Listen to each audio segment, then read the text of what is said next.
দাজ্জাল এখন কোথায় আছে? উত্তর, সে পৃথিবীতেই আছে। কোথায় আছে? পৃথিবীতেই। কোথায় আল্লাহ পাক রেখেছেন আমরা জানি না, কিন্তু সে যে পৃথিবীতেই আছে তা প্রমাণ তামিম দারির একটা হাদিস।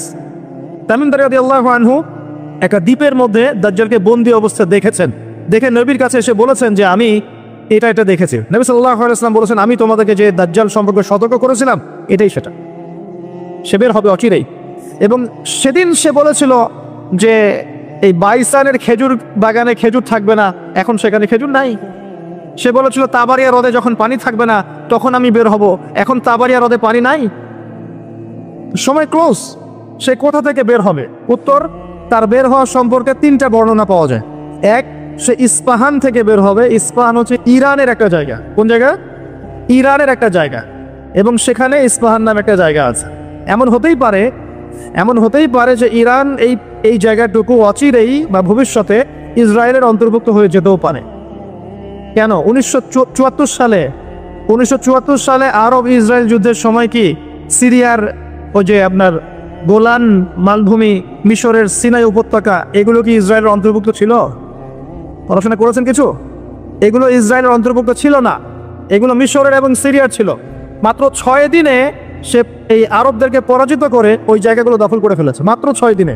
কতদিনে? মাত্র 6 দিনও টিকতে পারে না এই মুসলিমরা তার সামনে।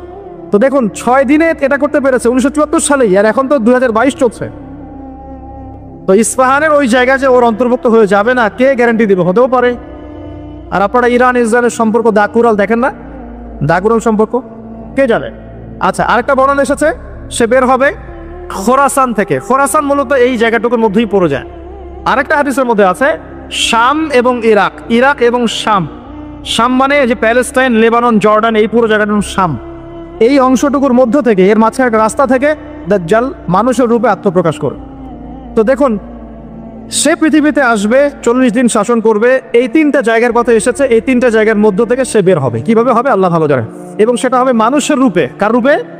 মানুষের রূপে। সে কি হবে? সে একজন ইহুদি যুবক হবে। কি হবে? সে কোনো খ্রিস্টান হবে না, বুদ্ধিস্ট হবে না, মুসলিম হবে না, সে অন্য কোনো রিলিজন ফলো করবে না। সে একজন ইহুদি যুবক হবে, যার চুলগুলো হবে কার্লি, মানে কোকরান।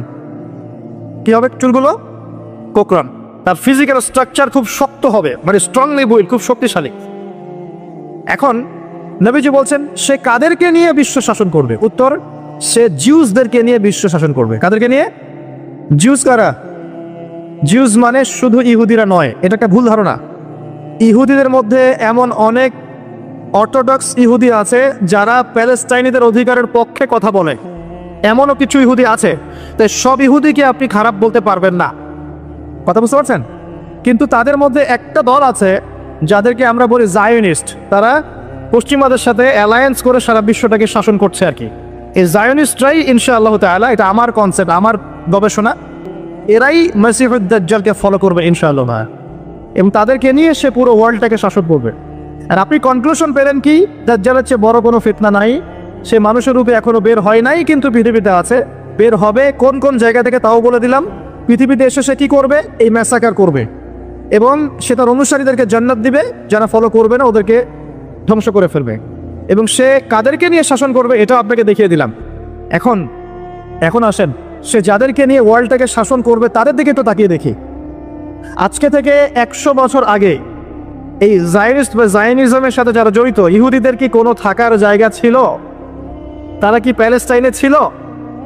তাদের কি পরনে পোশাক ছিল? তারা কি সেখান থেকে প্যালেস্টাইনিদেরকে বহিষ্কার করতে পেরেছিল? 100 বছর না, আমি আপনাকে 2000 বছরের কথা বলছি। কত বছর? 2000 বছর পর্যন্ত তারা সেখানে প্রবেশ করতে পারে নাই। আর রাসূল সাল্লাল্লাহু আলাইহি ওয়াসাল্লামের জামানা, তারপর আবু বকর সিদ্দিক, তারপর ওমর, তারপর উসমান, তারপর আলী রাদিয়াল্লাহু আনহুম, তারপর উমাইয়াদের প্রায় 90 বছর, আব্বাসীয়দের 500 বছর, ফাতেমিদের খেলাফত, কর্ডোভার ইসলামী খেলাফত, মামলুকদের শাসন, সালাউদ্দিন আইয়ুবী রাহিমাহুল্লাহর সময়, এই মুঘলদের সময়, ওসমানীয়দের সময়, কোনো সময় তারা প্যালেস্টাইনে ঢুকতে পারে নাই। 1914-এ যখন ফার্স্ট ওয়ার্ল্ড ওয়ার হয়েছে, তারপর ব্রিটেন সেখান থেকে চলে গিয়ে ওদেরকে জায়গা করে দিয়েছে। ওইখান থেকে 100 বছর হয়ে গেল তারা সেখানে আরবদের নাকের ডগায় বসে পুরো আরবদেরকে না, পুরো বিশ্বকে শাসন করছে। দাজ্জালকে আপনি দেখেননি, তার অনুসারীদেরকে আপনি দেখেন। তাদের অবস্থা এখন কি? জি বলছি, যাদের থাকার জায়গা ছিল না, খাবার ছিল না, পানি ছিল না, কোনো সার্বভৌমত্ব ছিল না, কোনো রাষ্ট্র ছিল না, তারা এখন পুরো বিশ্বের শক্তিশালী।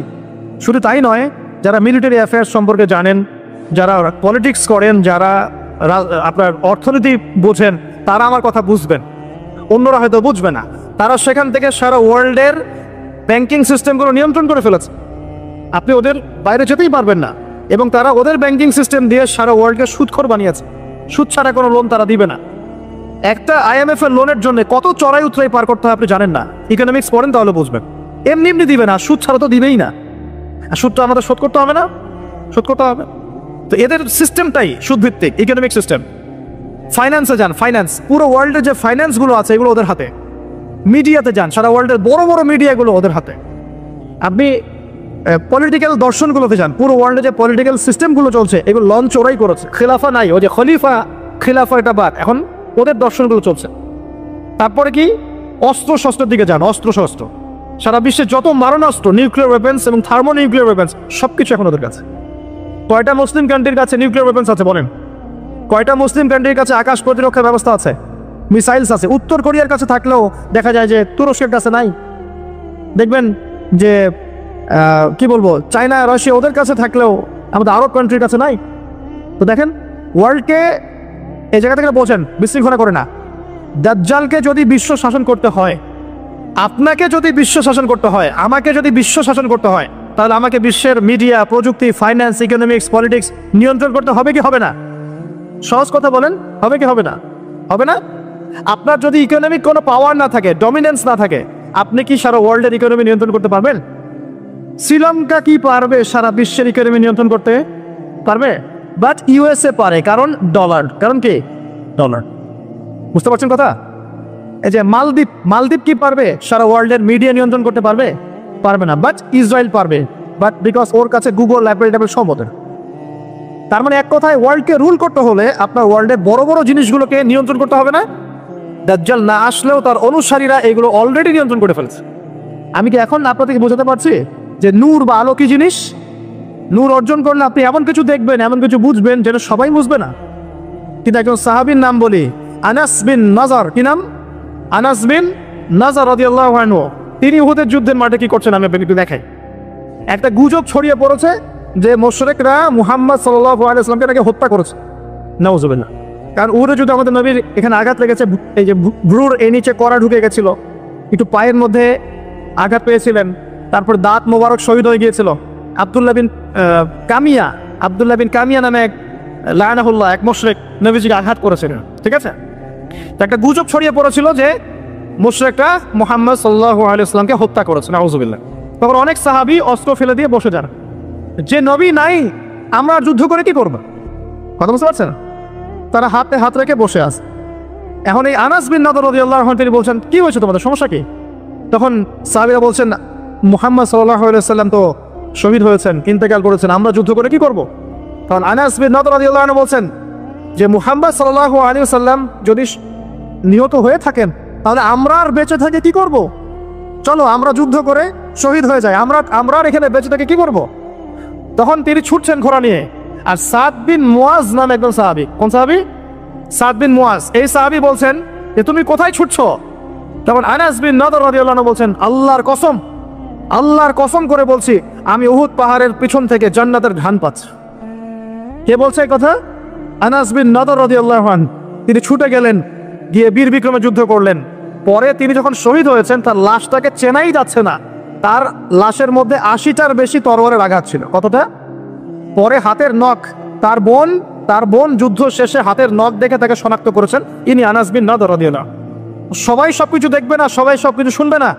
আল্লাহ পাক যাদেরকে নূর দিবেন আল্লাহর পক্ষ থেকে, তারা অনেক কিছুই দেখবে যেটা অন্যরা বুঝতে পারবে না। আমি দেখালাম শেষ সশরীরে এখনো বের হয় নাই, তাতে কি হয়েছে? তার অনুসারীরা কিন্তু সারা ওয়ার্ল্ডে এখন শক্তিশালী হয়ে গেছে, এবং এটা বিশ্বে প্রথমবারই হয়েছে। এর আগে কখনো হয়নি এমনটা। বরং বিশ্বে শতাব্দীর পর শতাব্দী ইহুদি খ্রিস্টানদের মধ্যে কোনো বন্ধুত্ব ছিল না, বরং এরা একে অপরের শত্রুই ছিল। 1800 শতাব্দীতে এসে 1897-এর দিকে এসে এরা এই মুভমেন্ট ফর্ম করে বিশ্বে এগিয়ে গেছে। তো ওরা যখন এত শক্তিশালী হয়েছে, আমরা এই সময় কি করছিলাম ভাই? আমরা ওই সময় আমাদের অটোম্যান খেলাফত হারিয়ে বেড়েছিলাম, প্রত্যেকটা মুসলিম কান্ট্রির মধ্যে ফাসাদ লাগিয়ে দেওয়া হয়েছিল, আমাদের আধ্যাত্মিকত্ব কমে গেছে, নামাজ ছেড়ে দিয়েছে অনেকেই, কোরআন থেকে দূরে সরে আসছি, সুন্নাহ থেকে দূরে সরে আসছি। হ্যাঁ, ইখতিলাফি মাসআলাগুলো কিনা আমরা আপোষে তর্কে লিপ্ত আছি, পলিটিক্যালি এবং ধর্মতাত্ত্বিকভাবে আমরা একে অপরের সাথে লড়াই করছি। আমরা আমাদের অরিজিনাল এনিমিদেরকে ফাইন্ড আউট করতে এখনো পারি নাই। আমরা আমাদের জীবনের লক্ষ্যটাই অনেকে বুঝতে পারি নাই, কী কারণে আমরা পৃথিবীতে এসেছি। তো শুধু হালুয়া রুটি আর সেমাই খেলে কি হবে? ওয়ার্ল্ড অ্যাফেয়ার্সটা বুঝতে হবে, কোরআন সুন্নাহ দিয়ে আমাকে ডিল করতে হবে। এখন প্রশ্ন হচ্ছে, এই বিষয়টা কি চিরস্থায়ী হবে? উত্তর না। মুসলিমদের উপরে যে ডমিনেন্স এবং আমাদের ব্যাকফুট চলে আসা, এটা কিন্তু চিরস্থায়ী হবে না ইনশাআল্লাহ। ইনশাআল্লাহ তাআলা অচিরে আল্লাহ রাব্বুল আলামিন মুসলিমদের এই দুরবস্থাগুলো কাটিয়ে ফেলবেন ইনশাআল্লাহ। মুসলিমদেরকে আল্লাহ পাক ইমামুল মাহদীর নেতৃত্ব দিবেন, ঈসা ইবনে মারইয়ামকে আল্লাহ পাক আবার পাঠাবেন এবং তাদের হাতে আবারও ইনশাআল্লাহ তাআলা এই প্যালেস্টাইন মুক্ত হবে ইনশাআল্লাহ। শুধু তাই নয়, সেখান থেকে নবী ঈসা ইবনে মারইয়াম সারা বিশ্বে ইসলাম প্রতিষ্ঠা করবেন ইনশাআল্লাহ। যারা তাকে মেনে নিবে তারাও সম্মানিত হবে, যারা ইসলামকে মেনে নিবে সম্মানিত হবে, কোরআনকে মেনে নিবে সম্মানিত হবে, সুন্নাহকে মানবে সম্মানিত হবে ইনশাআল্লাহ। যারা মেনে নিবে আল্লাহ পাক তাদেরকে সম্মানিত করবেন ইনশাআল্লাহ, আর যারা মানবে না আল্লাহ পাক তাদেরকে সরিয়ে দিবেন। আল্লাহর আযাব গজব আসলে কেউ পার পাবে না ইনশাআল্লাহ। এরপর কি? এরপর মানুষ আবারও খারাপ হওয়া শুরু করবে এবং সেই খারাপ মানুষদের সামনেই কিয়ামত হয়ে যাবে। প্রিয় ভাইয়েরা, কোরআন এবং হাদিস পড়ুন এবং বুঝুন। আমাদের করণীয় কতটুকু? আমাদের করণীয় ফিক্স করে নেন। আমাদের করণীয় 1 নম্বর জ্ঞান অর্জন করা। জ্ঞান নাই, কিছুই করতে পারবো না। আর শুধু একমুখী শিক্ষা যথেষ্ট নয়, আমাদেরকে জেনারেল শিক্ষা অর্জন করতে হবে, ইসলামিক শিক্ষা অর্জন করতে হবে। দুটাকে কম্বিনেশন করে ওয়ার্ল্ডকে ডিল করতে হবে, আদারওয়াইজ সম্ভব না। 2 নম্বর আমল করতে হবে, শুধু জ্ঞান যথেষ্ট নয়, আমলের প্রয়োজন আছে, জানা অনুযায়ী আমলের প্রয়োজন আছে। 3 নম্বর রিজিকগুলো হালাল করতে হবে, হারাম রিজিকে যাওয়া যাবে না। 4 পারিবারিক আদর্শগুলো সুন্দর করতে হবে, পারিবারিক আদর্শগুলো ঠিক করেন, ইনশাআল্লাহ ইসলাম সমাজে প্রতিষ্ঠা হবে। আমর বিল মারুফ নাহি আনিল মুনকারের কাজ করতে হবে, সৎ কাজের আদেশ করতে হবে, অসৎ কাজে নিষেধ করতে হবে। 6 নম্বর মধ্যম পন্থা অবলম্বন করতে হবে, শৈথিলতাবাদী হবেন না, চরমপন্থার দিকে যাবেন না। আমি সতর্ক করছি যুবকদেরকে, ইসলামের নামে কোনো চরমপন্থার দিকে যাবে না। কারণ এতে করে যেটা হয়, একটা শান্তি শৃঙ্খলা স্থিতিশীলতাপূর্ণ রাষ্ট্রের মধ্যে ফাসাদ সৃষ্টি হয়ে যায়। এতে করে ইসলামের শত্রুরা সুযোগ নেওয়ার সুযোগ পেয়ে যাবে। আর প্রয়োজন হচ্ছে আমাদের যে প্রতিভা আল্লাহ পাক দিয়েছেন, জান মাল সময় শ্রম কথা কলম অ্যাসোসিয়েশন যেটাই হোক, যতটুকু প্রতিভা আল্লাহ পাক দিয়েছেন এটা দিয়ে ইসলামকে এগিয়ে নেওয়ার চেষ্টা করতে হবে। আপনি লিখতে পারেন লিখেন, বলতে পারেন বলেন, আপনি অ্যাসোসিয়েশন ভালো বোঝেন, একটা ফাউন্ডেশন করেন, সমাজ কল্যাণমূলক কাজ করেন, এতিমদের জন্য কিছু করেন, বিধবাদের জন্য কিছু করেন, একটা মসজিদ মাদ্রাসা করেন, একটা ভালো স্কুল কলেজ করেন, এমন কিছু করেন যেটা নিয়ে আপনি ইসলামের কল্যাণে আল্লাহর কাছে আপনার দলিল পেশ করতে পারেন যে আমি দুনিয়াতে থেকে আল্লাহ তোমার দিনের জন্য এতটুকু করে আসতে পেরেছি। ইনশাআল্লাহ সবার ক্ষুদ্র ক্ষুদ্র প্রচেষ্টা একসাথে হলে ইসলাম বিজয়ী হবে ইনশাআল্লাহ। আপোষের বিভক্তিগুলো কমিয়ে ফেলেন, আপোষের বিভক্তিতে যায় না, ছোট ছোট বিষয়গুলোতে সময় নষ্ট করেন না। যখন সারা ওয়ার্ল্ডে মুসলিমরা মার খাচ্ছে, ইয়েমেনের বাচ্চাদের রক্ত ঝরছে, এই যে রোহিঙ্গাদের কি অবস্থা দেখেন, উইঘুরদের কি অবস্থা দেখেন, সিরিয়ার অবস্থা দেখেন, ইরাকের অবস্থা দেখেন, আর আমরা এগুলো নিয়েই পড়ে আছি। সুবহানাল্লাহ সুবহানাল্লাহ। আর যখন আমরা প্রশস্ত দৃষ্টির কথা বলছি, কিছু মানুষ এই ফ্লোটাকে থামিয়ে দেওয়ার জন্য আমাদের পিছনে এই খারেজি, এই সন্ত্রাসী, হাবিজাবি টাইটেল দিচ্ছে। কিছু সাহাবী তো এমনও ছিলেন, বদরের যুদ্ধ করতে এসেছেন, হাতের মধ্যে কিছু খেজুর আছে, খেজুর খাচ্ছেন, কোরমা খেজুর খাচ্ছেন। তখন নবী সাল্লাল্লাহু আলাইহি ওয়াসাল্লাম দাঁড়িয়ে ভাষণ দিচ্ছেন যে ওয়াসাবিকু ইলা মাগফিরাতিম মির রাব্বিকুম ওয়া জান্নাহ। ওই যে আয়াতটা আছে, তোমরা এগিয়ে চলো তোমাদের রবের ক্ষমার দিকে এবং জান্নাতের দিকে। আরদুহা কাআরদিস সামাই ওয়াল আরদ, যার প্রশস্ততা আসমান এবং জমিনের সমান। সাহাবী খেজুর খেতে খেতে খেজুরটা ফেলে দিলেন। আরেকজন সাহাবী জিজ্ঞাসা করলেন যে খেজুরটা ফেলে দিলেন কেন? তিনি বলছেন এই খেজুরগুলো খেতে অনেক সময় লেগে যাবে। নবী সাল্লাল্লাহু আলাইহি ওয়াসাল্লাম এমন কথা বলেছেন, এটা শোনার পরে আমি আর 1 সেকেন্ড নষ্ট করতে যাচ্ছি না। খেজুর ফেলে দিয়ে যুদ্ধে ঝাঁপিয়ে পড়লেন, দেন শহীদ হয়ে জান্নাতে চলে গেলেন। তারাও তো মৃত্যুর স্বাদ গ্রহণ করেছেন, তাই না? আর একজন ইহুদি ব্যক্তি উহুদের যুদ্ধের দিন সকালবেলা মুসলিম হয়েছে। ইহুদিরা তো আমাদের চিরশত্রু, আপনারা জানেন। এটা জানার জন্য ডক্টরেট করার দরকার নেই, থিসিস করার দরকার নেই। প্যালেস্টাইনের দিকে তাকান বুঝতে পারবেন, ফিলিস্তিনকে দেখেন বুঝতে পারবেন। অ্যামনেস্টি ইন্টারন্যাশনাল বলে একটা সংস্থা আছে না, এরা পর্যন্ত দেখলাম গতকালকে রিপোর্ট দিয়েছে যে বিগত এই 50-60 বছর ধরে এরা ফিলিস্তিনদের উপর যা নির্যাতন করেছে, এটা মানবতার ইতিহাসে কখনো করা। যাই হোক, একজন ইহুদি যুবক সকালবেলা উহুদের মাঠে আসছেন, এসে জিজ্ঞাসা করছেন আমার আগে কি করা উচিত, আগে কি আমি যুদ্ধে যাব না আমি আগে মুসলিম হব? সাহাবীরা তাকে বললেন আগে কালিমা শাহাদাত পড়, তারপরে উহুদের মাঠে আস। সে এসেছে এই কারণে যে নবী সাল্লাল্লাহু আলাইহি ওয়াসাল্লাম মদিনায় আছেন, মদিনায় আরো ইহুদিরা আছে, ইহুদিরাই আগে বলতো শেষ জামানে একজন নবী আসবেন যার নাম হবে আহমদ, সব মিলে গেছে, তারপরেও তারা গ্রহণ করছে না। তো এই ছেলে সত্য চিনতে পেরেছে, সে চলে আসছে সত্যের কাছে, এসে ইসলাম কবুল করে যুদ্ধ করলো, শহীদ হয়ে গেল। নবী সাল্লাল্লাহু আলাইহি ওয়াসাল্লাম দেখলেন তার লাশটা, দেখে বলছেন এই যুবক, এই ইহুদি যুবক এখানে কি করছে? সাহাবীরা বললেন সকালবেলা মুসলিম হয়েছে, যুদ্ধ করে শহীদ হয়ে গেছে ইয়া রাসূলুল্লাহ। নবীজি বললেন সাল্লাল্লাহু আলাইহি ওয়াসাল্লাম আমিলা কালিল উজরা কাসীর, সে অল্প আমল করলো কিন্তু বিশাল পুরস্কার পেয়ে গেল। জীবন তো তাদেরও ছিল। এটা তো সশস্ত্র যুদ্ধের কথা বাদ দেন, নর্মালি সুমাইয়া রাদিয়াল্লাহু আনহা, আবু জাহেল তাকে নির্যাতন করছে, তার লজ্জাস্থানে বর্ষা ঢুকিয়ে দিয়ে, চিন্তা করতে পারেন, লজ্জাস্থানে বর্ষা নিক্ষেপ করে হত্যা করলো। সুমাইয়া রাদিয়াল্লাহু আনহা দেখতে কালো বর্ণের, চেহারা সুন্দর নয়, হয়তো বা আপনার মতো সুন্দর নয়, জান্নাতে এখন হাসছে ইনশাআল্লাহ তাআলা। তার স্বামী ইয়াসের, আবু জাহেল তাকে পিটাতে মেরে ফেললো, সে মারা গেল, শহীদ হয়ে গেল। অনেক ওলামায়ে কেরামকে, ইমাম, মুজতাহিদ, মুহাদ্দিস দেখবেন সারাটা জীবন এত মেহনত করেছেন দ্বীনের জন্য, বিয়ে শাদী করার সময় পান নাই, এমনও আছেন ইমাম এবং মুহাদ্দিস। জীবন তো তাদেরও ছিল। শুধু সাহাবী কেন, তাবেঈদের দিকে তাকান, তাবেঈন তাকান, আমাদের চার ইমামের দিকে তাকান। আবু হানিফা রাহিমাহুল্লাহ শেষ বয়সে জেলখানায়, কথিত আছে বিষ প্রয়োগে তাকে হত্যা করা হয়েছে। তার টাকা অভাব ছিল না, তিনি কিন্তু আমার মতো হতদরিদ্র ছিলেন না। আল্লাহ পাক তাকে সম্পদও দিয়েছিলেন, সমস্ত সম্পদ বিলিয়ে দিয়েছেন দ্বীনের জন্য। ইমাম শাফিঈ রাহিমাহুল্লাহ তার দিকে তাকান, আহমদ বিন হাম্বল রাহিমাহুল্লাহ তার দিকে তাকান, তাকে পিটানো হচ্ছে আর বাগদাদের রাস্তায় ধরা হচ্ছে, কারণ সমাজের মানুষ ফতোয়া দিয়েছে একটা, তিনি ফতোয়া দিয়েছেন আরেকটা। ওই যে হিল্লা প্রথা আর ঠিকা বিবাহ নিয়ে তিনি বলছেন ই'লামু ইয়া আহলা বাগদাদ, হে বাগদাদের মানুষরা জেনে রাখো যে আমি কোশ্চেন কালেও এই প্রথাকে জায়েজ করলাম না, তোমরা চিনে রাখো যে আমার নাম আহমদ।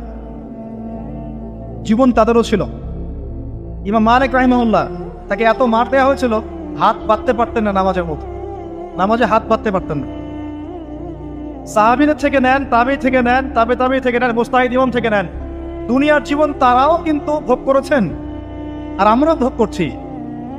আমাদের ভোগের সিস্টেমটা দেখেন, তাদের ভোগের সিস্টেমটা দেখেন। আমরা বাঁচছি দুনিয়ার জন্য, তারা বেঁচেছে পরকালের জন্য। আমরা দুনিয়ায় বাঁচছি দুনিয়ার জন্য, দুনিয়ার একটা চাকরি, একটা ব্যবসা, একটা পরিবার, একটা স্ট্যাটাস, বাড়ি গাড়ি, টাকা কড়ি, সম্পত্তি, এগুলোর জন্য। কিন্তু তারা বেঁচেছেন আল্লাহর জন্য, পরকালের জন্য। যে ব্যক্তি দুনিয়ার জন্য দুনিয়া করে, আল্লাহ পাক তাকে ইহকাল পরকাল দুটোই নষ্ট করে দেবেন। যে ব্যক্তি পরকালের জন্য দুনিয়া করবে, আল্লাহ পাক তার দুনিয়া গুছিয়ে দিবেন, আখিরাতও গুছিয়ে দিবেন ইনশাআল্লাহ। প্রথম কথা হচ্ছে এই যে দুনিয়ার জীবনকে প্রাধান্য দেওয়া যাবে না। দুনিয়ার জীবনে প্রতিটা কাজ আপনি একটা উদ্দেশ্যে করবেন, সেটা হচ্ছে আল্লাহ সন্তুষ্ট। বিয়ে শাদী করেছি কেন? আল্লাহর জন্যে। পরিবার গঠন করেছি কেন? আল্লাহর জন্যে। সন্তান নিয়েছি কেন? আল্লাহর জন্যে। দিন শিখেছি কেন? ইলম শিখেছি কেন? আল্লাহর জন্যে। চাকরি কেন করি? আল্লাহর জন্যে। প্রতিটা কাজ ইবাদত হবে যদি আপনি মুহাম্মদ সাল্লাল্লাহু আলাইহি ওয়াসাল্লামের তরিকা মেনে চলেন। একটা বিষয় বোঝার বাকি আছে আমাদের, দুনিয়ার জীবনটা 1 সেকেন্ডের জীবন। আল্লাহ পাক সূরা হাদীদের মধ্যে বলেছেন ই'লামু আন্নামাল হায়াতুদ দুনিয়া লা'iবun ওয়া লাহু ওয়া জিনাতুন ওয়া তাফাখুরুন বাইনাকুম ওয়া তাকাসুরুন ফিল আমওয়ালি ওয়াল আওলাদি কামাসালি গায়যিন আ'জাবাল কুফফারা নাবাত থুম্মা ইয়াহিজু ফাতারাহু মুসফাররান থুম্মা ইয়াকুনু হুতামা ওয়া ফিল আখিরাতি আযাবুন শাদীদ ওয়া মাগফিরাতুন মিনাল্লাহি ওয়া রিদওয়ান ওয়া মাল হায়াতুদ দুনিয়া ইল্লা মাতাউল গুরুর। আল্লাহ পাক বলছেন, জেনে রাখো তোমরা সবাই, এই জমিনবাসী, এই দুনিয়ার হায়াতটা খেলা। খেলা মানে কি দেখেন, ছোট্ট বাচ্চারা খেলা ছাড়া কিছু বোঝে? ওর কাছে দুনিয়া ওইটাই। দুনিয়ার প্রথম স্টেজ খেলা। ওয়াল্লাহ, একটু বড় হবে যখন, কিশোর হবে, ওর কাছে ঠাট্টা হাসি তামাশা, ডোন্ট কেয়ার, দুনিয়াতে কোনো কিছু নেই, খাওয়া দাওয়া ফুর্তি করো, লাফি। আর একটু বড় হবে ওয়াজিনাতুন তাফাখুরুন বাইনাকুম ওয়া তাকাসুর, একটু বড় হবে তখন বাড়ি গাড়ি স্ট্যাটাস সৌন্দর্য চাকচিক্য প্রতিযোগিতা তাফাখুরুম বাইনাকুম ওয়া তাকাসুর, এভাবে দুনিয়ার জীবন যাচ্ছে। এই এক্সাম্পলটা আল্লাহ পাক দিয়েছেন এমনভাবে যে একটা ভূমি ছিল অনুর্বর, বৃষ্টি হলো, সেখানে সবুজ শ্যামল ফসল ফলত, এক পর্যায়ে ফসলটা আস্তে আস্তে হলুদ বর্ণ ধারণ করলো এবং সেটাকে কেটে ফেলা হলো, তারপর শুধু খড়কুটা বাকি থাকলো। এই হলো দুনিয়ার জীবনের এক্সাম্পল। এরপর পরকালে বাকি আছে দুইটা জিনিস, হয় ক্ষমা, রিদওয়ান মাগফিরাত ক্ষমা, অথবা আযাবুন শাদীদ। আমাদেরকে মাথায় ইনস্টল করতে হবে দুনিয়াতে আমরা কেউ থাকতে আসি নাই। প্রথম কথা, এখানে আমরা এসেছি বড়জোর 60, 70, 100 বছরের হায়াত নিয়ে, যার মধ্যে মোটামুটি ভাবে 30, 40, 50 বছর চলে গেছে, কারো 20 বছর 25 বছর চলে গেছে, বুঝতে না বুঝতেই চলে গেছে, মানে ভালো মন্দ বোঝার আগেই শেষ। যদি তার বয়স হয় 60 বছর, তাহলে এখন বাকি আছে 30 বছর। আর এই ব্যক্তি যদি ঠান্ডা মাথায় রাতের বেলা চিন্তা করে এই 30 বছর যে আমার চলে গেছে, আমার অ্যাপ্রক্সিমেটলি 30 বছর বাকি আছে। বাকি আছে বুঝলাম, যা চলে গেছে, এই চলে যাওয়া 30 বছরে আমি 10 বার জেনা করেছি, 20 বার মদ খেয়েছি, ঠিক আছে, মানুষের সম্পদ আত্মসাৎ করে খেয়েছি, পরকিয়া করেছি, চুরি করেছি, ডাকাতি করেছি, মিথ্যা বলেছি, নামাজ পড়ি নাই, রোজা রাখি নাই। আমরা প্রত্যেকে যদি আমলনামা ঘাটি আজকে রাত্রে, এরকম একটা লিস্ট আমরা তৈরি করতে পারব। আজকে রাত্রে বাসায় ফিরে গিয়ে প্রত্যেকে যদি একটা আমলনামা ঘাটতে চাই, চোখ বন্ধ করে চিন্তা করি যে এই 30 বছর আমি কি কি করেছি, দেখবেন আপনি জেনার পাপ পাবেন, মাদকের পাপ পাবেন, অন্যের সম্পদ আত্মসাতের পাপ পাবেন, নামাজ না পড়ার পাপ পাবেন, রোজা রাখেন নাই, জাকাত দেন নাই, কোনো কোনো ক্ষেত্রে মিথ্যা বলেছেন, প্রতারণা করেছেন, মানুষের সম্পদ লুটে পুটে খেয়েছেন, অনেক কিছু করেছেন। কিন্তু আমাদের চলাফেরা দেখলে মনে হয় যে আমরা কোনো পাপ করিনি। এই জায়গায় ঠান্ডা মাথা চিন্তা করে আপনি দেখবেন পাপ দুই রকম। কয় রকম? দুই রকম। আপনি দেখবেন আল্লাহর সাথে জড়িত কিছু পাপ পাবেন, নামাজ পড়েন নাই, রোজা রাখেন নাই, মিথ্যা বলেছেন, ইত্যাদি ইত্যাদি। কিছু পাপ পাবেন আল্লাহর সাথে জড়িত, কিছু পাবেন মানুষের সাথে জড়িত। আল্লাহর সাথে জড়িত পাপগুলো ক্ষমা নেওয়া খুব সহজ। ওযু করে এসে 2 রাকাত নামাজ পড়ে চোখের জল ফেলে দিয়ে, চোখের পানি ফেলে দিয়ে আল্লাহর কাছে হাত তুলে খালি যদি বলে আল্লাহুম্মা আনতা রাব্বি, বলেন আল্লাহুম্মা আনতা রাব্বি লা ইলাহা ইল্লা আনতা খলাকতানি আনা আবদুক ওয়া আনা আলা আহদিক ওয়া ওয়া'দিকা মাস্তাতা'তু আউযু বিকা মিন শাররি মা সানা'তু আবু'ু লাকা বিনি'মাতিকা আলাইয়া ওয়া আবু'ু বিযানবি ফাগফিরলি ফাইন্নাহু লা ইয়াগফিরু যুনুবা ইল্লা আনতা। এটা না পারেন অ্যাটলিস্ট আস্তাগফিরুল্লাহাল্লাযী লা ইলাহা ইল্লা হুয়াল হাইয়ুল কাইয়ুম 3 বার চোখের পানি ফেলে দেন, আল্লাহর কাছে ওয়াদা করেন আল্লাহ যা করেছি ছেড়ে দিব, আগামী যতদিন বেঁচে থাকবো কোরআন এবং সুন্নাহর বাইরে এক চুল যাব না ইনশাআল্লাহ। এবং আগামী দিনগুলোতে আল্লাহ পাক তোমার আদেশ যখন যেভাবে আসবে আমি পালন করবো ইনশাআল্লাহ। যদি আল্লাহ পাক মনের মধ্যে খুলুসিয়াত দেখেন যে তাওবাতান নাসুহা করছে, মন থেকে তওবা করছে, আল্লাহ পাক আপনার সমস্ত গুনাহগুলোকে নেকিতে কনভার্ট করতে পারে। আল্লাহ পাক শুধু গুনাহ মাফ করবেন তা নয়, আল্লাহ পাক গুনাহগুলোকে নেকি দিয়ে পরিবর্তন করতে পারেন। আমি দলিল দিচ্ছি, ইল্লা মান তাবা, সূরা ফুরকান পড়ে দেখেন, তারা ব্যতীত যারা তওবা করলো, ওয়া আমানা ওয়া আমিলা আমালান সালিহা, এবং যারা ঈমান এনেছে এবং সৎ আমল করলো, উলাইকা ইউবাদদিলুল্লাহু সাইয়্যাতিহিম হাসানাত, আল্লাহ পাক এইসব মানুষের গুনাহগুলোকে নেকি দিয়ে পরিবর্তন করে দিবেন ইনশাআল্লাহ। আমাদের নবী মুহাম্মদ সাল্লাল্লাহু আলাইহি ওয়াসাল্লাম দিনে 70 বার, কোন কোন বর্ণনায় এসেছে 100 বার তওবা করতেন। 100 বার পড়তেন আস্তাগফিরুল্লাহ ওয়া আতুবু ইলাইহি, আস্তাগফিরুল্লাহ ওয়া আতুবু ইলাইহি। যার আগের কোনো পাপ নাই, পিছনের কোনো পাপ নাই, দিনে 100 বার তওবা করতেন। আমরা একটা রাত এভাবে চিন্তা করেছি যে আমার পাপ কি কি। আজকে রাতে গিয়ে চিন্তা করেন, দেখবেন আপনি একটা পাপে পরিপূর্ণ একটা আমলনামা পাবেন। এবার আপনি চিন্তা করেন যে আপনি যদি আগামী 30 বছর বাঁচেন বা 40 বছর বাঁচেন, এই সময়টাকে আপনি কিভাবে মূল্যায়ন করতে চান। প্রথম একটা মূলনীতি বলেছে দুনিয়ার জীবনকে প্রাধান্য দেয়া যাবে না। ওয়া মা হাদিহিল হায়াতুদ দুনিয়া ইল্লা মাতাউল গুরুর, সম্পূর্ণ মরীচিকা। মরীচিকা দেখেছেন? দুনিয়ার জীবন যে কি জিনিস, যারা আল্লাহর পথে পরীক্ষার সম্মুখীন হয়েছে ওরা জানে। মানে কিচ্ছু না, মানে মুহূর্তে আল্লাহ পাক ইহকাল পরকালের ফয়সালা করে ফেলবে। আমরাও বুঝবো, এটা আমরা বুঝবো না এমন নয়। ইয়াং ছেলে রাস্তায় যাচ্ছে, বাইক নিয়ে খুব দাবরানি দিচ্ছে, আছে না, হঠাৎ অ্যাক্সিডেন্ট, ডেড, স্পট ডেড। এটা দুনিয়ার জীবন তার। সারা জীবন দুনিয়ার পিছনে ছুটেছে, শেষ বয়সে হতাশ, কিছুই পেলাম না। পাবে না, কারণ আল্লাহর পথে না চললে শেষ বয়সে কেউ কিছু পাবেন না। যন্ত্রণা, হতাশা, গ্লানি ছাড়া তখন দেখবেন আত্মহত্যা করে শেষ। ডেট। একটা কথা বলছিলাম যে আপনি চলার পথে কোরআন সুন্নাহর প্রতিকূলে আমল, আকীদা, মানহাজ, মুআমালাত এগুলো দেখলে কি করবেন? কোরআন সুন্নাহকে অগ্রাধিকার দিবেন নাকি চলমান বিষয়কে অগ্রাধিকার দিবেন? ইবাদত করতে এসে দেখছেন আমলের নামে বেদাত চলছে, কি করবেন? বেদাতীদের সাথে আপোষ করবেন না কোরআন সুন্নাহয় ফিরে আসবেন? আপনি তাওহীদের ক্ষেত্রে দেখছেন মানুষ ইসলামের নামে শিরক করছে, এখন আপনি কি সংখ্যাগরিষ্ঠ মানুষকে অগ্রাধিকার দিবেন না কোরআন সুন্নাহর কাছে আসবেন? অর্থনৈতিক জীবনে গিয়ে দেখছেন মানুষ বেশিরভাগই হারাম রিজিক খাচ্ছে, এখন আমি যদি বলি যে দুনিয়ার জীবনে টিকে থাকতে হলে আমাকে এগুলোতে গায়ে আপোষ করে চলতেই হচ্ছে, তাহলে কিন্তু কোশ্চিনকালেও কোরআন সুন্নাহকে প্রাধান্য দেওয়া হলো না। তখন আপনি কি করবেন? পরিবার চালাতে গিয়ে দেখছেন যে পরিবারের বেশিরভাগ লোক আপনার কথা শোনেন। আপনি কোরআন এবং সুন্নাহকে দিয়ে পরিবার চালাতে চান, তারা পশ্চিমা সংস্কৃতি দিয়ে পরিবার চালাতে চায়, হিন্দি সিরিয়াল দিয়ে, গান বাজনা, ডুগি তবলা এগুলো দিয়ে। বেনামাজি, নামাজ রোজার খবর নাই, তালিম নাই, ইসলামিক নৈতিকতা নাই, কিচ্ছু নাই, জীবনের কোনো উদ্দেশ্যই নাই। এরকম পরিবার নিয়ে আপনি চলছেন করবেন, কাকে প্রাধান্য দিবেন? খুব ডিফিকাল্ট প্রশ্নগুলো কিন্তু, এবং এগুলো প্র্যাকটিক্যাল, এগুলো হচ্ছে। এখন চাকরি খুঁজতে গেছেন, আপনি দেখছেন যে ঘুষ না দিলে চাকরি পাচ্ছেন না, কি করবেন আপনি? তা পড়াশোনা করতে গেছেন, ছেলে মেয়ের ফ্রি মিক্সিং জেনা ছাড়া পড়াশোনাই করতে পারছেন না, কি করবেন তখন? ইউনিভার্সিটিতে গেছেন, ইউনিভার্সিটির পরিবেশগুলো দেখছেন ইসলাম কোথায় আর ইউনিভার্সিটি কোথায়, কি করবেন আপনি তখন? প্রত্যেকটা জায়গায় আপনাকে সিদ্ধান্ত নিতে হবে যে আমি প্রতিটা জায়গায় কোরআন এবং সুন্নাহর সাথে আপোষ করব নাকি চলমান এই জাহিলিয়াতের সাথে আপোষ করব, কোনটা করব? বিশ্বাস করেন, যখন আপনি মনের মধ্যে এই চেতনা লালন করতে পারবেন এবং আল্লাহ আপনাকে হেদায়েত দিবেন যে হ্যাঁ কোরআন সুন্নাহই সমস্ত সমস্যার সমাধান, এবং এর মধ্যে আল্লাহ পাক প্রতিটা বিষয়ের সলিউশন নাজিল করেছেন, আপনি মেনে নেবেন, চলবেন, তখন আপনি বাধা পাবেন, প্রচুর বাধা পাবেন।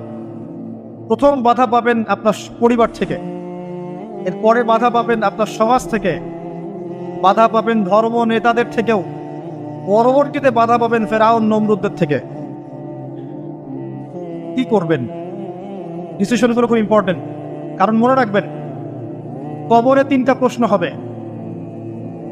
মান রব্বুক, সেই উত্তর দিতে পারবে যে পৃথিবীতে আল্লাহর সাথে শিরক করে নাই। সিম্পল, যে তাওহীদের উপর ছিল, শিরক করেনি, উত্তর দিতে পারবে ইনশাআল্লাহ রব্বি আল্লাহ। পৃথিবীতে যে আল্লাহর সাথে শিরক করেছে সে কোশ্চেন কার উত্তর দিতে পারবে না। শিরক করে মারা গেছে, তওবা করে নাই, উত্তর দিতে পারবে না ইনশাআল্লাহ। মা দীনুক, পৃথিবীতে যে দিন ইসলামকে চূড়ান্ত সত্য রূপে মেনে নেয়নি, পরিপূর্ণ দিন পালন করার চেষ্টা করে নাই, কোশ্চিন কালেও মা দীনুক উত্তর দিতে পারবে না। ইসলামকে ঠাট্টা বিদ্রুপের ছলে হাসি তামাশা গ্রহণ করেছে, সে কখনো উত্তর দিতে পারবে না। মান নবিয়ুক, পৃথিবীতে যে ব্যক্তি নবী সাল্লাল্লাহু আলাইহি ওয়াসাল্লামের সুন্নাহ মেনে চলেনি, জীবনে চলার পথে নবীর সুন্নাহকে পরোয়া করে নাই, অন্যের আদর্শ গ্রহণ করেছে, সে কোশ্চিন কালেও মান নবিয়ুক উত্তর দিতে পারবে না। কারা পারবে তাহলে? 1 নম্বর তাওহীদপন্থীরা পারবে, 2 নম্বর যারা পরিপূর্ণরূপে ইসলাম পালন করেছে এরা পারবে, 3 নম্বর যারা মুহাম্মদ সাল্লাল্লাহু আলাইহি ওয়াসাল্লামের সুন্নাহর উপর টিকে ছিল এরা পারবে। ওয়া মা খালাকতুল জিন্না ওয়াল ইনসা ইল্লা লিয়াবুদুন, শুধুমাত্র ইবাদত করার জন্যই আল্লাহ পাক জিন এবং মানুষ জাতিকে সৃষ্টি করেছেন। আপনাকে আল্লাহ পাক এই হায়াতটা দিয়েছেন, এখন বাকি সময়টা চিন্তা করেন আগামী 30-40 বছর কিভাবে কাটাতে চান। দুনিয়ার জন্য বাঁচবেন না আল্লাহর জন্য বাঁচবেন? যদি আল্লাহর জন্য বাঁচতে চান, সর্বশেষ হেদায়েত আল কোরআন এবং সর্বশেষ নবী মুহাম্মদ সাল্লাল্লাহু আলাইহি ওয়াসাল্লাম, এর বাইরে কিচ্ছু নাই ভাই। সারা দুনিয়ার মানুষ মিলে যদি বলে যে কোরআন সুন্নাহর মধ্যে আছে সুদ হারাম, কিন্তু সুদ হালাল, হালাল হালাল, কোশ্চিন কালে হালাল হবে না। সারা দুনিয়ার মানুষ একটা মাঠে যদি এসে বলে সুদ হালাল, সুদ ভালো, কোশ্চিন কালে হালাল হয়ে যাবে, হারামই থেকে যাবে। সারা দুনিয়ার মানুষ যদি বলে পর্দা করার দরকার নাই, এটা সেকেলে সেকেলে সেকেলে, এটা সেকেলে হয়ে যাবে না, এটা ফরজ থেকে যাবে। কিচ্ছু নাই কোরআন সুন্নাহর বাইরে, কিচ্ছু নাই। যা আছে দেখছেন বোগাস, যার কোনো ভিত্তি নাই, মানুষের মন গড়া প্রবৃত্তির অনুসরণ। এখন আপনি যখন কোরআন এবং সুন্নাহর কাছে আসতে চাইবেন, তখন কিন্তু আপনি চতুর্দিক থেকে বাধা পাবেন। এই পথ চলাটা এত সহজ হবে না। হ্যাঁ, কাদের জন্য সহজ হবে? যারা প্রোটেস্ট্যান্ট মুসলিম হবে। কি মুসলিম? প্রোটেস্ট্যান্ট মুসলিম। এটা কেমন? মানে ওটাও ঠিক এটাও ঠিক, সুদ খেলেও হয় না খেলেও হয়, পর্দা করলেও হয় না করলেও হয়, নামাজ পড়লেও হয়, মাঝে মাঝে সারলেও হয়, যাকাত দিলেও হয় না দিলেও হয়। মডারেট প্রোটেস্ট্যান্ট মানে কোরআন সুন্নাহ যা আছে এগুলো খুব কঠিন মনে হয়, এটা মৌলবাদী মনে হয়, এগুলো মানলে তো এই যুগে চলা যায় না, এগুলো ওই যুগের জন্য। এরকম ভরসাটা যারা চিন্তা করবে তাদেরকে কষ্ট পেতে হবে না। তারা দেখবেন কষ্ট না করেই দুনিয়ার জীবন কাটিয়ে দিচ্ছে, ওদের কোনো বাধা বিপত্তি আসবে না। আপনি যখন কোরআন সুন্নাহকে আঁকড়ে থাকবেন, কেমন করে আঁকড়ে থাকবেন? মারির দাঁত দিয়ে কামড়ে থাকবেন, নবীজি বলেছেন। মারির দাঁত দিয়ে কামড়াতে বলেছেন, সামনের দাঁত দিয়ে কামড়ালে ছটকে যাবে, টান দিলে ছিঁড়ে যাবে। মারির দাঁতে কামড় দিলে টান দিলে সহজে ছিঁড়বে না। এভাবে থাকলে আপনার বাধা আসবে। এখন আপনার সামনে দেখবেন আপনি কিছু ফিতনা এবং কিছু সলিউশন। আপনি নিয়াত করেছেন যে আপনার যে গুনাহগুলো হয়েছে এগুলো থেকে আপনি তওবা করবেন ইনশাআল্লাহ। আগামী দিনগুলো আপনি কোরআন এবং সুন্নাহ অনুসারে চলবেন। এই কথা সেটা একমত আছেন তো? এখন চলতে গিয়ে দেখবেন যে আপনি কিছু স্পষ্ট বিষয় দেখতে পারবেন যেগুলোর সাথে আসলে কোরআন সুন্নাহর খুব একটা মিল পাওয়া যাবে না। আপনি দেখবেন স্পষ্ট শিরক করছে মুসলিমরা, আপনি দেখবেন স্পষ্ট বেদাত করছে, আপনি দেখবেন হারাম খাচ্ছে। মুসলিম যুবকরা মাদক, পর্নোগ্রাফি, সেনা, ফিমিক্সিং, আপনার জুয়া, ক্যাসিনো, এই যে আপনার টিকটক প্রজন্ম, এগুলো নিয়ে ব্যস্ত আছে। আপনি স্পষ্ট দেখবেন মেয়েরা বেহায়ের মতো ঘুরে বেড়াচ্ছে। আপনি স্পষ্ট দেখবেন যে আপনি হালালে থাকলে চাকরি পাচ্ছেন না। আপনি স্পষ্ট দেখবেন পরিবারের লোকজন কথা শোনে না। আপনি এমনও দেখবেন ওলামায়ে কেরামের মাঝে ঐক্য নেই, এমন দেখবেন। আপনি এমনও দেখবেন যে মানুষ দিনকে দুনিয়ার বিনিময়ে বিক্রি করে দিচ্ছে। আর এমন দেখবেন যারা আপনার উপরে আছে তারা দিন সম্পর্কে তেমন কোনো জ্ঞান রাখে না। এমন জটিল পরিস্থিতিতে আপনি কি করবেন তখন? এরপরে আপনি যখন বিশ্বের দিকে তাকাবেন তখন দেখবেন বিশ্বের সমস্ত পরাশক্তিরা ঐক্যবদ্ধ ইসলামের বিরুদ্ধে। বিশ্বের সমস্ত বড় বড় পরাশক্তিরা ঐক্যবদ্ধ ইসলামের বিরুদ্ধে। দেখবেন আপনি ইসলামের কোনো খিলাফা নাই, দেখবেন কোনো ইমাম নাই, কোনো আমির নাই, কোনো জামাআ নাই। দেখবেন আপনি সেই রকম সলফে সালেহিনের যুগের মতো শৌর্যবীর্য, ব্যক্তিত্ব, গায়রাত কিছু নেই। মনে হবে যেন আমরা দাসত্বের শৃঙ্খলা আবদ্ধ হয়ে গেছে। তখন আপনি কষ্ট পাবেন মনে মনে। আপনার মধ্যে ইমান থেকে থাকলে আপনি কষ্ট পাবেন, ভিতর থেকে কষ্ট ফিল করবেন। যদি প্যারালাইজড রোগী হয়ে থাকেন তাহলে কষ্ট ফিল করবেন না। চেতনা থাকে দিনের, কষ্ট ফিল করবেন। তখন আপনার স্ট্রাগল শুরু হবে। তখন আল্লাহ যদি আপনাকে বুঝ দেন, আল্লাহ দেখবেন আপনি কি করেন। আপনার মেধা দিয়ে আল্লাহ আপনি কি করেন, আপনার অর্থ দিয়ে আপনি কি করেন, আপনার হায়াতটা দিয়ে আপনি কি করেন, আপনার এই যে জনবল দিয়ে আপনি কি করেন, আল্লাহ আপনাকে যা দিয়েছেন তা দিয়ে আপনি দিনের জন্য কি করছেন, আল্লাহ পাক তখন দেখবেন। এই জায়গায় আমি আপনাকে কিছু সলিউশন বলছি। এটা শুধু আপনাকে বলছি তা নয়, আমি নিজেও এটা ফিল করি, লালন করি। আর আমি এমন কিছু বলবো না যা আমি নিজে আপনার জন্য পছন্দ করি না। যেটা আমি নিজের জন্য পছন্দ করি সেটাই আপনাকে বলবো। প্রথম কথা, এখানে আপনাকে গাইডেন্স দেবে আল কোরআন।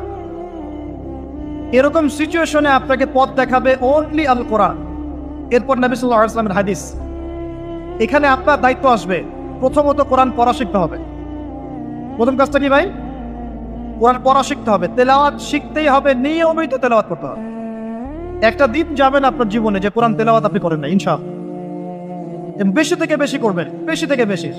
আমার পরামর্শ হচ্ছে দিনে এক পারা করে করার চেষ্টা করুন। এরপর দায়িত্ব চলে আসবে আপনার কোরআন বোঝা।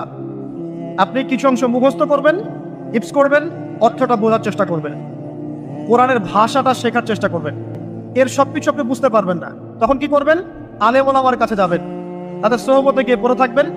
যে বিষয়টা বুঝতে পারছেন না জিজ্ঞাসা করে জেনে নেবেন। ফাসআলু আহলা যিকরি ইন কুনতুম লা তা'লামুন। এরপর কোরআনের আদেশ নিষেধগুলো আপনি মেনে চলবেন নিজের পরিবারে এবং নিজের অধীনস্থদের মধ্যে। এরপরে আপনি থেমে যাবেন না। কোরআনের দাওয়াত আপনি যতটুকু জানেন এটা মানুষের কাছে প্রচার করবেন, মাদ্রাসা করবেন, মসজিদ আবাদ করবেন, বক্তব্য চালু করবেন, কোরআনের একটা রেভলিউশন ক্রিয়েট করবেন। কোরআনের জন্য আপনার জান, মাল, অর্থ বিলিয়ে দিবেন। ওই একটা ছোট কাজ দেখবেন পরকালে জান্নাতে যাওয়ার ওসিলা হয়ে গেছেন। তারপর আপনি সুন্নতকে পাবেন। ওই সুন্নতের উপরে আপনার 24 ঘন্টাকে সাজাবেন। দিন রাত প্রতিটা আমল আপনি সুন্নাহ অনুযায়ী করার চেষ্টা করবেন। এরপরে গিয়ে আপনার দায়িত্ব আরো বাড়বে। এরপর দায়িত্ব চলে আসবে উম্মা কেন্দ্রিক। আপনার তাসকিয়া অর্জন করতে হবে, আত্মশুদ্ধি। আত্মশুদ্ধি অর্জন করতে হলে সবসময় পরকালের ফিকির করতে হয়, মৌতের স্মরণ করতে হয়, বেশি বেশি কোরআন তেলাওয়াত করতে হয়, এতিমের মাথায় হাত বোলাতে হয়, আপনার সাদাকা বেশি বেশি করতে হয়, মাঝে মাঝে রোজা রাখতে হয়। এগুলো করতে থাকলে আল্লাহর জিকির বেশি বেশি করতে হয়, আল্লাহর ধ্যান করতে হয়, আল্লাহকে ডাকতে হয়, দোয়া করতে হয়, আত্মশুদ্ধি অর্জন হয়। একই সাথে আপনার অন্তর থেকে হিংসা, বিদ্বেষ, এই যে গীবত, রিয়া, অহংকার, সমালোচনার সংস্কৃতি দূর করতে হবে। নাই, দিনে কোনো জবরদস্তি নাই। কচ্চাবাইয়ানা রুশদু মিনাল গায়। সত্য আর মিথ্যা স্পষ্ট হয়ে গেছে, চাপিয়ে দেওয়ার কিচ্ছু নাই। বরং আল্লাহ পাক ধর্ম নিয়ে বাড়াবাড়ি করতেও নিষেধ করেছে, কিন্তু সত্যটাকে উপস্থাপন করতে আল্লাহ পাক শিক্ষা দিয়েছে। তাই একজন খলিফার কাজ কি? ন্যায়ের মানদণ্ডে মানুষের মাঝখানে বিচার ফয়সালা করা, অন্যায় না করা। ওমর রাদিয়াল্লাহু আনহু নিজের ছেলে অন্যায় করার পরেও তাকে নিজ হাতে শাস্তি দিয়েছেন। একটা বলবো, ওই যে ঘটনা জানেন, রাত্রেবেলা জনগণের খোঁজ খবর নিতেন তিনি। শুনতে পেলেন যে মায়ের সন্তানরা কান্নাকাটি করছে। জিজ্ঞাসা করলেন কেন কান্নাকাটি করছে সন্তান। তখন এই মহিলা বলছে, সন্তানের মারা বলছে, ওয়াল্লাহি হাদা বাইনি ওয়া বাইনা ওমর, আল্লাহর কসম করে বলছি এটা আমার এবং ওমরের মাঝখানের বিষয়। আমি ওমরের নামে আল্লাহর কাছে নালিশ করব। কি নালিশ করবে? যে ওমরের আমলে আমি না খেয়ে আছি, আমার সন্তান না খেয়ে আছে। কথা বুঝতে পারছেন? এই কথা শোনার সাথে সাথে ওমর রাদিয়াল্লাহু আনহুর বুকে আল্লাহ পাকের ভয় চলে আসে, হৃদয় প্রকম্পিত হলো।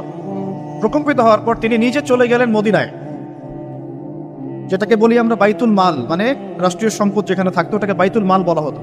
সেখান থেকে একটা আটার বস্তা নিজের কাঁধে উঠিয়েছেন, উঠিয়ে নিজে পায়ে হেঁটে ওই মহিলার বাসায় যাচ্ছেন। তার পাশে থাকা একজন সাহাবী, তিনি বলছেন, তার নাম আসলাম রাদিয়াল্লাহু আনহু, তিনি বলছেন যে ইয়া আমিরুল মুমিনিন, হে আমিরুল মুমিনিন, আমাকে দিন, আনা আহমিলুক, আমি এটাকে বহন করে নিয়ে যাই। আপনি চলেন, সাথে সমস্যা নেই, আমি বহন করে নিয়ে যাই অ্যাটলিস্ট। তখন ওমর রাদিয়াল্লাহু আনহু বলছেন, দিলের কান দিয়ে শোনেন কথাগুলো। ওমর রাদিয়াল্লাহু আনহু বলছেন, হাল আনতা তাহমিলু উযরি ইয়াউমাল কিয়ামা, তুমি কি কিয়ামতের মাঠে আমার পাপের বোঝা বহন করবে? সুবহানাল্লাহ, চিন্তা করে দেয়। নিজের হাতে গেলেন, রান্না করে খাওয়ালেন, তারপরে বললেন আগামীকাল তুমি আমিরুল মুমিনিনের দরবারে এসো, সেখানে আমাকে পাবে। এই হলো ওমর রাদিয়াল্লাহু আনহুর খেলাফত। একদিন তিনি তার যে উট, এটাকে পরিষ্কার করছেন। আলী রাদিয়াল্লাহু আনহু দেখে বলছেন, আমিরুল মুমিনিন, আপনি পরবর্তী জেনারেশনের জন্য অনেক কঠিন আদর্শ রেখে যাচ্ছেন। আপনি এত কাজ করছেন, তারপরে নিজের কাজও নিজে করছেন। তখন ওমর রাদিয়াল্লাহু আনহু বলছেন, ওয়ালা তালুমুনি ইয়া আবুল হাসান, হে আবুল হাসান, আমাকে এভাবে বিব্রত করো না। কারণ আমি ভয় করি যে আমি যে অর্ধবিশ্ব শাসন করছি, তারপরে আমি ভয় করি যে আমার এই শাসনের আন্ডারে যদি একটা রাখালও না খেয়ে মারা যায়, আমি ভয় করি আল্লাহ এর জন্য আমাকে জবাবদিহি করাবে। আরেকটা বলে শেষ করে দিই। আমর ইবনে আস রাদিয়াল্লাহু আনহু, তিনি একজন গভর্নর, কোথাকার? মিশরের। কার আমলে আছেন? ওমর রাদিয়াল্লাহু আনহুর সময়। তো তার ছেলের নাম হচ্ছে মুহাম্মদ। তো সে মুহাম্মদ আমর ইবনে আসের ছেলে রাদিয়াল্লাহু আনহু। বাবার পলিটিক্যাল পাওয়ারে মিশরের মানুষের উপরে কিছুটা জুলুম করা শুরু করেছে। এটা হয় না এমন মাঝে মাঝে? এমন হয় না? হতে পারে। তো এখন ওই মিশরের কিপ্তি এক লোক যার উপর জুলুম করেছে, এই ভদ্রলোক এসে ওমর রাদিয়াল্লাহু আনহুকে নালিশ করছে যে আপনার নিযুক্ত এই গভর্নরের ছেলে আমাকে জুলুম করেছে। এবার ওমর রাদিয়াল্লাহু চিঠি লিখে পাঠালেন যে বাবা এবং ছেলে দুজনকে মদিনায় নিয়ে আসো। দুজনকে মদিনায় নিয়ে আসা হলো। আনার পরে ওই কিপ্তিকে ডাকা হচ্ছে, আইনাল কিপ্তি, কিপ্তি কোথায়? কিপ্তি আসলো, এসে বলছে, এই যে আমি আমিরুল মুমিনিন। নিজের হাতের লাঠিটা এই কিপ্তির হাতে দিয়ে আমিরুল মুমিনিন বলছেন, ইদরিব ইবনুল আকরামিন, এখন সবার সামনে তুমি এই সম্মানিত ছেলেকে পিটাও। চিন্তা করে দেখেন, মসজিদ নববীর মধ্যে অনেক সাহাবী আছেন, তাদের সামনে আমর ইবনে আস রাদিয়াল্লাহু আনহু আছেন, তার ছেলেকে তার সামনে পিটাতে বলা হচ্ছে। কে বলছেন? ওমর রাদিয়াল্লাহু আনহু। সেই কিপ্তি বিব্রত, যাই হোক পিটালেন। অনেকক্ষণ মারার পরে যখন সে থামলো, তখন ওমর রাদিয়াল্লাহু আনহু বলছেন, হ্যাল শাফাইত, তুমি কি সন্তুষ্ট হয়েছো? বলছে, শাফাইত ওয়া শাফাইত, আমি সন্তুষ্ট হয়েছি এবং তৃপ্তি হয়েছে, আমি ন্যায় বিচার পেয়েছি। আচ্ছা, এবার কি? আলান, এখন ইদরিব আলান আদ-দারবু আলা রাসি আমর, এখন আমর ইবনে আসের মাথার উপরে এই লাঠি দিয়ে মারো। ওয়াল্লাহি মা দারাবাকা ইল্লা বিফদলি সুলতানি, আল্লাহর কসম করে বলছি, আমর ইবনে আসের ছেলে তার বাবার পলিটিক্যাল পাওয়ারেই তোমার গায়ে হাত তুলেছে। আমি কি শাসন বোঝাতে পারছি? এরকম শাসকতা আল্লাহ পাক নিষেধ করেন নাই, বরং এই শ্রেণীর শাসক হতে পারলে আরশের ছায়া আল্লাহ পাক ছায়া দিবেন সব। আল্লাহ পাক বলেছেন তার হাবিবের মাধ্যমে 7 শ্রেণীর মানুষকে আল্লাহ রাব্বুল আলামিন কিয়ামতের মাঠে আরশে আজিমের ছায়া ছায়া দিবে। কয় শ্রেণী? তার মধ্যে প্রথম হচ্ছে ইমামুন আদিল, ন্যায়পরায়ণ শাসক। এই জন্য আমি খুব দোয়া করি মন থেকে আল্লাহ পাক আমাদের যাকে যেখানে দায়িত্ব দিয়েছেন সবাইকে তার জায়গায় ন্যায়পরায়ণ হওয়ার তৌফিক দান করুন। আমরা সবাই দোয়া করব। সমালোচনা করা সহজ, একটা মানুষ যখন কাজ করবে কাজের সময়ে ভুল ত্রুটি ধরা সহজ, কিন্তু সেই কাজ নিজে করা এত সহজ নয়। আমরা যারা দিনের পথেও চলি দেখবেন সমালোচকের অভাব আছে, অভাব নাই, কিন্তু নিজে একটা বই লিখুক, নিজে একটা লেকচার দেখ, 10 জন মানুষের সামনে দাঁড়িয়ে কথা বলুক, দিনের কিছু ভালো কথা উপস্থাপন করুক, দেখবেন নাই, পারবে না। কিন্তু সমালোচনা করা সহজ, ফেসবুকে বসে বসে 2-4 লেখা সহজ, ফেসবুকে বসে শুয়ে শুয়ে 2-4 লাইন লেখা সহজ, কনস্ট্রাকটিভ কাজ করা এত সহজ নয়। আর সবচেয়ে কঠিন কথা হচ্ছে আমাদের সবাইকে আল্লাহর কাছে ফিরে যেতে হবে এবং যার যার দায়িত্ব বুঝিয়ে দিতে হবে। আল্লাহ পাক আমাদের সবাইকে দাউদ আলাইহিস সালামের মতো, সুলাইমান আলাইহিস সালামের মতো, আদম আলাইহিস সালামের মতো আল্লাহর খলিফা হওয়ার তৌফিক দান করুন। সামনে যাই, যে কথা থেকে এখানে আসছি ভাই, কোরআনের সূরাগুলো আপনাকে কি দিবে? আলো দিবে। তো নূর, সূরা নূরের প্রথমেই আল্লাহ পাক আলোর কথা আলোচনা করছেন। কোন টপিক দিয়ে? জেনা দিয়ে, ব্যভিচার দিয়ে। যে ব্যভিচার যদি কেউ করে, জেনা যদি কেউ করে, তাকে তোমরা 100টা বেত্রাঘাত করো। এটা ইসলামিক লস। এখন সারা বিশ্বের খুব কম জায়গায় এটার ইমপ্লিমেন্টেশন আছে, তবে ইনশাআল্লাহ তাআলা যখন ইমামুল মাহদী আসবেন, ঈসা ইবনে মারিয়াম আসবেন, তখন আবারও এটা বাস্তবায়িত হবে ইনশাআল্লাহ। এটা আগে ছিল, এখন নাই সব জায়গায়। যাই হোক, আসমানে আছে, পৃথিবীতে যদি নাও হয় আসমানে শাস্তি হবে ইনশাআল্লাহ। যখনই আল্লাহ পাকের ওই সুন্নাহ, যখনই মুসলিমরাও, অমুসলিমরা তো আছেই, মুসলিমরাও যদি আল্লাহর বিধান থেকে সরে গিয়েছে, আল্লাহ পাক ওদেরকেও সরিয়ে দিয়েছেন, নতুন সম্প্রদায় নিয়ে এসেছে। এটাই সভ্যতার সংকট। আবার কথাটা ভালো করে বোঝেন, অমুসলিমদের কথা বাদ দেন। মুসলিমরা যখন দায়িত্ব পেয়েছে মুহাম্মদ সাল্লাল্লাহু আলাইহি ওয়াসাল্লামের সময় থেকে নিয়ে, তখন মুসলিমরাও যদি আল্লাহ এবং তার রাসূলের অবাধ্যতা করেছে, আল্লাহ পাক মুসলিমদেরকেও সরিয়ে দিয়েছেন, অন্য নতুন প্রজন্মকে নিয়ে এসেছেন। এটা আল্লাহর সুন্নাত, মনে রাখবেন। আব্বাসীয়রাও সরে গেছে, এদিকে দায়িত্ব চলে আসলো মামলুকদের হাতে। মামলুক মানে দাস। ইলতুৎমিশের নাম শুনেছেন? নাম শোনেন নাই? তারা যখন ক্ষমতা নিয়েছেন, কুতুবউদ্দিন আইবেক নাম শোনেন নাই? কুতুব মিনার, তারা মামলুক ছিলেন, তাদের হাতে আল্লাহ পাক ক্ষমতা দিয়েছেন।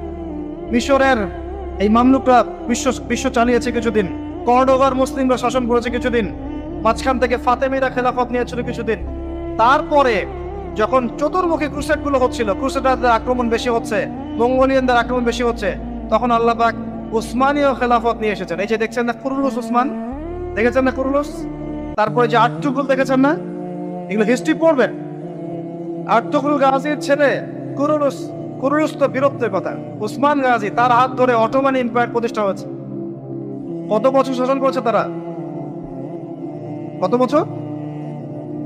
তারও বেশি, 600+ তারা শাসন করেছে। এদের মধ্যেও প্রথম দিকে শক্তি ছিল, ক্ষমতা ছিল। আস্তে আস্তে এরা দুনিয়া পূজারি হয়, ক্ষমতা চলে যায়। একই সুন্নাহ, সভ্যতার এই টোটাল সংকটের চিত্র একই।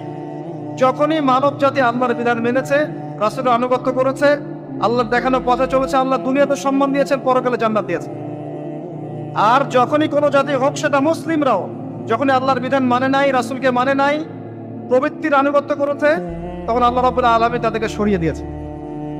এখন ওসমানীয়দের পতন হয়ে গেল ফার্স্ট ওয়ার্ল্ড ওয়ারের পরে, প্রথম বিশ্বযুদ্ধের পরে। এটা একটা বিস্ময়কর বিষয়। 2 জন ব্যক্তির হত্যাকাণ্ডকে কেন্দ্র করে আস্তে আস্তে যুদ্ধে জড়িয়ে যাচ্ছে অস্ট্রিয়া, হাঙ্গেরি, তারপরে এদিকে আপনার সোভিয়েত ইউনিয়ন, জার্মানি, এদিকে ব্রিটেন, পরে আসছে আমেরিকা, এদিকে ফ্রান্স। সবাই মারামারি করতে করতে করতে 4-5-6 বছরের ব্যবধানে দেখলেন যে আপনি মাশাআল্লাহ 3-4 কোটি মানুষ মরে শেষ। First world war history. আবার ওই একই চেতনা থেকেই হিটলার চিন্তা করছিল যে আমার হারানো জায়গাগুলো ফিরে পেতে হবে। একটা এক্সট্রিম জাতীয়তাবাদের চেতনায় সে পরবর্তীতে আবার জার্মানদেরকে ঐক্যবদ্ধ করতে থাকে। অভ্যন্তরীণ বিষয়গুলোকে ডিল করার পরে সে যখন পলিটিক্যাল ক্ষমতায় যায়, সে তখন ওই হারানো জায়গাগুলো ফিরে পাওয়ার চেষ্টা করতে থাকে, সামরিক বাহিনী শক্তিশালী করতে থাকে। এক পর্যায়ে পোল্যান্ডকে আক্রমণ করাকে কেন্দ্র করে ব্রিটেন এবং এই ফ্রান্স এর সাথে আবার জার্মানির কলিশন শুরু হয়ে যায় দ্বিতীয় বিশ্বযুদ্ধ। দ্বিতীয় বিশ্বযুদ্ধ হতে হতে এক পর্যায়ে আমেরিকা জয়েন করে, এদিকে জাপান জয়েন করে, আস্তে আস্তে অটোম্যানরাও জড়িয়ে পড়ে। এই যে অটোম্যানরা, তার আগেও তারা জড়িয়েছে আপনার ফার্স্ট ওয়ার্ল্ড ওয়ারে। তারা ফার্স্ট ওয়ার্ল্ড ওয়ারেই জড়িয়েছে, সেকেন্ডটাতে আসলে ওদের তেমন প্রস্তুত ছিল না। আস্তে আস্তে জড়িয়ে পড়তে পড়তে ওই যে হিরোশিমা নাগাসাকির বোমাবাজি দিয়ে যুদ্ধ শেষ হয়, সারেন্ডার করে। শুরু কোথায় শেষ কোথায়, বিশ্ব দেখলো কিভাবে মানুষ মরলো। আমাদের আলামত ছিল এগুলো, বেশি বেশি মানুষ মারা যাবে, মানুষ জানবে না কি কারণে মারা হচ্ছে আমাকে, আর হত্যাকারীও জানবে না কেন মারছে আমি তাকে। এটাতে আরো প্রায় 7-8 কোটি মানুষ মরে শেষ। আর সামনে আপনাদের অপেক্ষা করছে ইনশাআল্লাহ তাআলা আরেকটা ওয়ার্ল্ড ওয়ার, যেটা হবে ইনশাআল্লাহ আল্লাহু আ'লাম বিস-সাওয়াব, যেটা হবে নিউক্লিয়ার ওয়ার, যার ব্যাপারে হাদিসে এসেছে ইরাকের ফোরাতের সোনাকে কেন্দ্র করে যুদ্ধটা হবে, যেখানে 99% কমব্যাটেন্ট মারা যাবে। প্রতি 100 জনের মধ্যে 99 জন যোদ্ধা এখানে মারা যাবে, 99%। আর ঢাল তলোয়ার দিয়ে যুদ্ধ করলে 99% মানুষ মারা যায়। নিঃসন্দেহে এখানে এমন কোনো ওয়েপন্স থাকতে হবে যেটা ম্যাস ডিস্ট্রাকটিভ, নিউক্লিয়ার ওয়েপন্স থাকতে হবে, যেটার সামনে বিশ্ব দাঁড়িয়ে আছে। তবে এই পুরো ঘটনায়, এই অটোম্যানদের পতনের পর থেকে, ফার্স্ট ওয়ার্ল্ড ওয়ারে যখন তারা পতন হয়ে গেল, তারপর থেকে ওয়ার্ল্ডকে রুল করা শুরু করে দিল বড় বড় কিছু পরাশক্তি। যেমন প্রথমে কিছুদিন রুল করেছিল জার্মানি, তারপরে ব্রিটেন, তারপরে আমেরিকা, এখন রুল করতে যাচ্ছে ইসরায়েল। আস্তে আস্তে আস্তে আস্তে সভ্যতা এগিয়ে যাচ্ছে। এবং এই সময় এসে নবী সাল্লাল্লাহু আলাইহি ওয়াসাল্লাম অসংখ্য ফিতনার কথা আপনাকে বলে গেছেন। এই সময়টা আপনি পার করবেন, মানুষ সকালে মুমিন থাকবে, বিকেলে কাফের হয়ে যাবে, বিকেলে মুমিন থাকবে, সকালে কাফের হয়ে যাবে। নগ্নতা বাড়বে, জেনা বাড়বে, ধর্ষণ বাড়বে, হত্যা বাড়বে, পারিবারিক মূল্যবোধের অবক্ষয় ঘটবে। পিতাকে সন্তান হত্যা করবে, সন্তান মাকে হত্যা করবে, ভাই ভাইকে হত্যা করবে, ভাই বোনকে হত্যা করবে, ম্যাসাকার অবস্থা হবে। যত দিন যাবে নবীজি বলেছেন আস্তে আস্তে মানুষের এই ফিতনাগুলো বাড়তে থাকবে। মেয়েদের সংখ্যা বাড়বে, ছেলেটা কমে যাবে, সময় সংক্ষিপ্ত হবে, বেশি বেশি ভূমিকম্প হবে, মহামারী, দুর্যোগ, বন্যা, জলোচ্ছ্বাস বাড়তে থাকবে, পৃথিবীতে কলুষণ বাড়তে থাকবে। যতদিন যাবে সভ্যতা এভাবে সংকটময় অবস্থার দিকে যেতে থাকবে, এবং এমন একটা অবস্থায় গিয়ে দাঁড়াবে যে ওয়ার্ল্ডটা দুভাগে বিভক্ত হয়ে যাবে, এক ভাগ মুসলিমদের, আরেকবার অমুসলিমদের। আর আল্লাহ পাক তাদের মাঝেই কলুষণ লাগিয়ে দিবেন, এবং এর মধ্য দিয়ে আল্লাহ পাক সভ্যতাগুলোকে ধ্বংস করে দিবেন ইনশাআল্লাহ আযজা ওয়া জাল। যারা জিও পলিটিক্স বোঝে না, ওদেরকে গিয়ে বলবেন যে ইউক্রেন রাশিয়ার বিষয়টা কি, তারা বলবে ইউক্রেনের উপর আল্লাহর গজব পড়েছে, ব্যাস, দ্যাটস অল। এই পুরো বিষয়গুলোর পিছনে যে একজন কলকাঠি নাড়ছে, এটা তো তারা তাদের ইনসাইটে দেখতে পাচ্ছে না।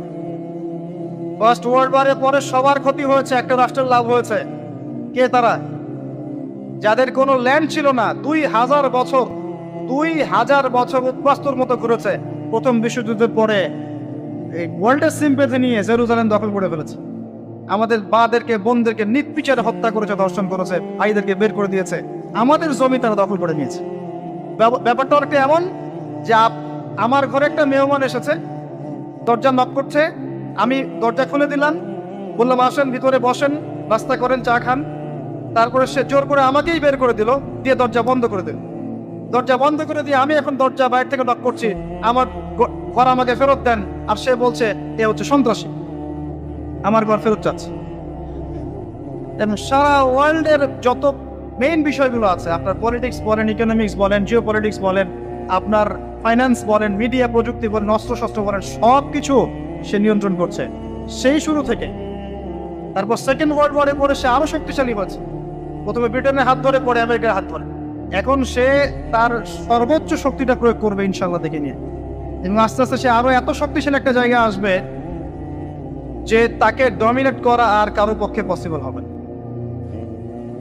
এটা হবে, এবং এরাই তারা যারা মাসিহুদ দাজ্জালকে ফলো করবে, এবং দাজ্জাল সারা বিশ্ব শাসন করবে, কেউ তাকে ঠেকাতে পারবে না। আরে বিগত 70 বছরে যখন তারা এই কাজগুলো করেছে, তখন আমরা কি করছিলাম?